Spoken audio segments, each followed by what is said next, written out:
ونصلي ونسلم على رسوله الكريم أما بعد فأعوذ بالله من الشيطان الرجيم بسم الله الرحمن الرحيم وكلوا واشربوا حتى يتبين لكم الخيط الأبيض من الخيط الأسود من الفجر ثم أتموا الصيام إلى الليل ولا تباشروهن وأنتم عاكفون في المساجد تلك حدود الله فلا تقربوها كذلك يبين الله آياته للناس لعلهم يتقون صدق اللہ مولانا العظیم. معزز سامعین کرام، سورہ بقرہ آیت نمبر 187 ایک جز تلاوت کرنے کا شرف حاصل ہوا. فرمایا وَكُلُوا وَاشْرَبُوا، کھاؤ اور پیو، حَتَّى يَتَبَيَّنَ لَكُمُ الْخَيْطُ الْأَبْيَضُ مِنَ الْأَسْوَدِ، حتیٰ کہ تم یعنی سفید ڈورے ایک دھاگے ایک دوسرے سے الگ ہو جائیں، حتیٰ کہ فجر آ جائے. ثُمَّ أَتِمُّوا الصِّيَامَ إِلَى اللَّيْلِ، اور پھر رات تک روزے کو پورا کرو. وَلَا تُبَاشِرُوهُنَّ، اور میاں بیوی کے ساتھ مباشرت نہ کرو. وَأَنْتُمْ عَاكِفُونَ فِي الْمَسَاجِدِ، اور تم مسجد میں اعتکاف کر رہے ہو. تِلْكَ حُدُودُ اللَّهِ، یہ اللہ کی حدیں ہیں. فَلَا تَقْرَبُوهَا، ان کو توڑنے کے قریب بھی نہ جاؤ. كَذَلِكَ يُبَيِّنُ اللَّهُ، اسی طرح اللہ بیان کرتا ہے اپنی آیات کو کھول کر للناس، لوگوں کے لیے، لعلہم یتقون، تاکہ وہ اس کو تقوی حاصل کریں.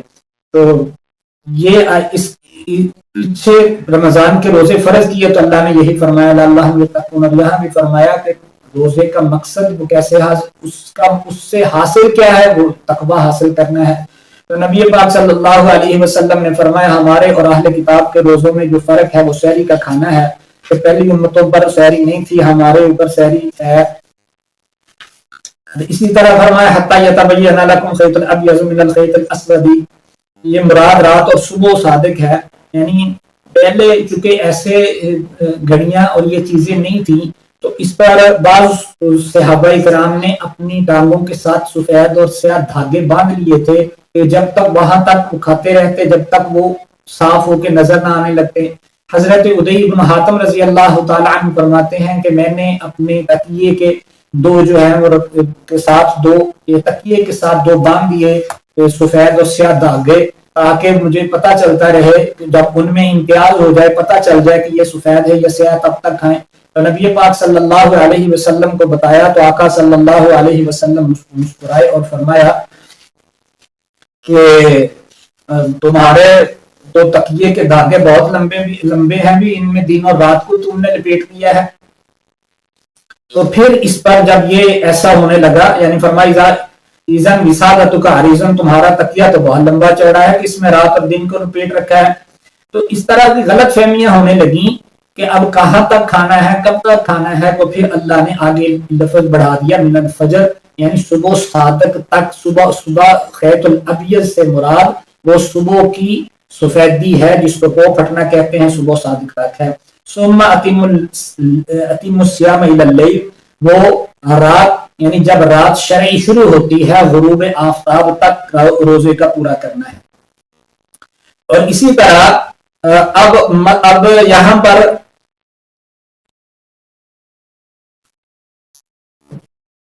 آ گیا کہ ولا تباشرون. اب یہاں پر یہ اعتکاف کے متعلق ہے. جب تم مسجدوں میں اعتکاف بیٹھو تو پھر اپنی عورتوں سے نہیں مل سکتے. اگر عورت کو شہوت کے ساتھ ہاتھ لگائے گا تو بھی یہ اعتکاف فاسد ہو جائے گا اگر اس سے مادہ نکل آیا.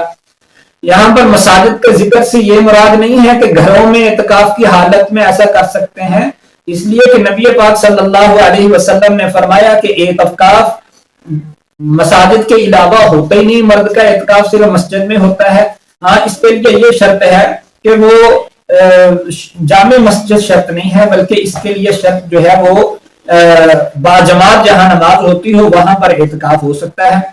اب یہاں پر فلان باشرون، اس کے متعلق علماء نے لکھا ہے کہ جب یہ اجازت ہو گئی رات میں اعتکاف کی، رات میں مباشرت کی، تو پھر جیسے اعتکاف کی حالت میں گھر میں یہ غذا کے لیے طبی ضرورت کے لیے یعنی پیشاب وغیرہ کے لیے، چونکہ اس وقت واش روم مساجد میں ہوتے نہیں تھے تو وہ گھروں میں جا کے یا باہر کھیتوں میں جا کے قضائے حاجت کے لیے جاتے تھے، تو یہ مسجدوں سے نکلنا جائز تھا.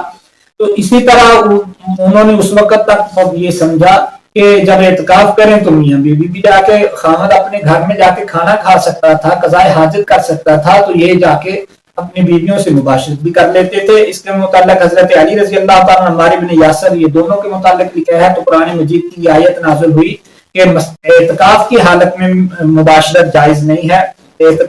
اب اعتکاف کے لیے جو شرط ہے، امام اعظم ابو حنیفہ رحمۃ اللہ تعالی علیہ فرماتے ہیں اعتکاف کے لیے 2 شرطیں ہیں، ایک روزہ ہو اور دوسری شرط یہ ہے کہ وہ مسجد ہو جس میں جماعت ہوتی ہو، یعنی روزے کے ساتھ بیٹھنا اور ایک دن کم از کم کامل ایک دن کے لیے ہو، یہ 2 شرطیں ہیں امام اعظم ابو حنیفہ رحمۃ اللہ۔ اور حضرت امام شافعی فرماتے ہیں چاہے ایک لمحے کے لیے بھی بیٹھے ہو، یہ نفل اعتکاف ایک لمحے کے لیے بھی ہو جائے گا۔ تو یہ اچھا، دوسری چیز یہ ہے کہ مساجد میں اعتکاف تو نبی عورت کہاں اعتکاف کرے، تو امام شافعی رحمۃ اللہ تعالی علیہ فرماتے ہیں چونکہ غلام اور عورت پر جماعت فرض ہی نہیں ہے، واجب ہی نہیں ہے، تو اس کے لیے نماز کا پابند جمعہ اور جماعت کا پابندی نہیں کیا گیا، تو جب یہ جماعت کی پابندی نہیں کی گئی تو پھر یہ مسجد میں اس کا آنا کیوں ضروری ہے، یہ گھر میں اعتکاف کر سکتی ہے۔ امام اعظم ابو حنیفہ رحمۃ اللہ تعالی علیہ فرماتے ہیں گھر میں بھی وہ خاص جگہ جو اس نے نماز کے لیے متعین کر لی ہو، اس سے اگر گھر میں مسجد متعین نہیں کی گئی تو پھر ان 10 دنوں کے لیے مسجد ایک جگہ کو متعین کر دیا جائے، وہاں عورت اعتکاف بیٹھے گی، تو گھر میں اعتکاف بیٹھنے کی اجازت ہے، عورت گھر میں اعتکاف بیٹھے گی۔ تو پھر نبی پاک صلی اللہ علیہ وسلم نے فرمایا وَلَا تَمْنَعُوا أَمَاءَ اللَّهِ مَسَاجِدَ اللَّهِ، اب اللہ کی بندیوں کو مسجد آنے سے نہ روکو، اور ساتھ یہ بھی فرمایا وَبُيُوتُهُنَّ خَيْرٌ لَّهُنَّ، لیکن ان کا گھروں میں نماز پڑھنا یہ افضل اور بہتر ہے۔ ہاں اگر علماء نے لکھا ہے کہ یہ ایسی کوئی ترتیب بن جائے، نبی پاک صلی اللہ علیہ وسلم کی ازواج مسجد میں اعتکاف فرمایا کرتی تھی، لیکن اگر ایسی کوئی ترتیب بن جائے کہ مسجد میں علیحدہ انتظام ہو تو اب بھی کوئی حرج نہیں ہے، اگر لیکن بہتر یہ ہے کہ اپنے گھر میں اعتکاف کرے۔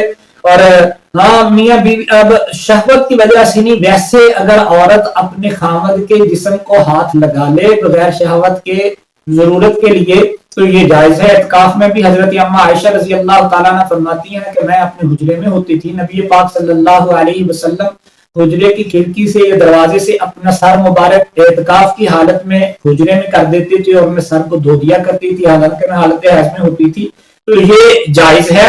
مباشرت اور بوسہ، اگر بوسہ بھی لیا تو یہ حرام ہے، اس سے اعتکاف ختم ہو جائے گا۔